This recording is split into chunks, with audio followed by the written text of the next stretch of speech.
Hi guys! Sa katunayan, galing na pala ako sa presinto.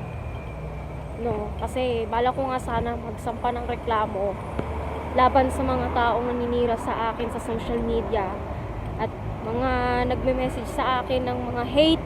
But unfortunately, ang sabi nila sa akin, kilala mo ba yung taong naninira sa'yo? Kailangan may nakalagay na address. Ganon yung sinasabi nila sa akin. So naisip ko, akin naman pala yung mga naninira sa akin. Sinasadya nila na wag lagyan ng information. Kasi kahit sabihin natin naninira na sila, ang importante hindi sila marereklamo. Kasi naka-hide yung kanilang truth profile. 'Di ba? So, ito na nakikiusap ako sa mga gobyerno dito sa atin sa Pilipinas. Mas lalo pa natin paigtingin, pagtibayin yung batas against sa cyberbullying, against sa cyber libel. Kasi hindi lang puro mga taong kilala lang. Paano naman yung hindi mo kilala tapos paulit-ulit ka na lang sinisiraan? 'Di ba?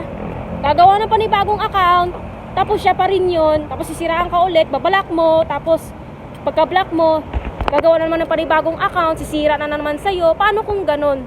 Ganon yung sinabi ko sa kanila na, oo, paano kung hindi ko kilala, pero paulit-ulit na lang ginagawa yun sa akin. Baka isang araw mapatay na lang ako dahil doon.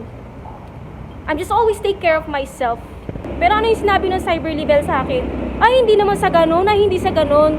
Well, hindi natin kontrolado ang buhay. Sa totoo lang, ang dami ng mga taong namamatay dahil sa social media.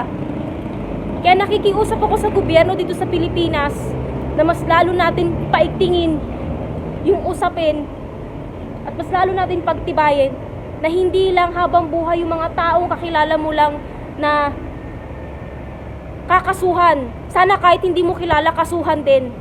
Para mabigyan din ng leksyon yung mga taong na kahit na sinong tao, mabigyan ng leksyon, mabigyan ng disiplina when it comes to using social media. So, yun lang po. Maraming salamat sa inyo. 'Di ba? Gusto ko lang sabihin, hindi lang para sa akin to. Sana ikapupulot ng aral to.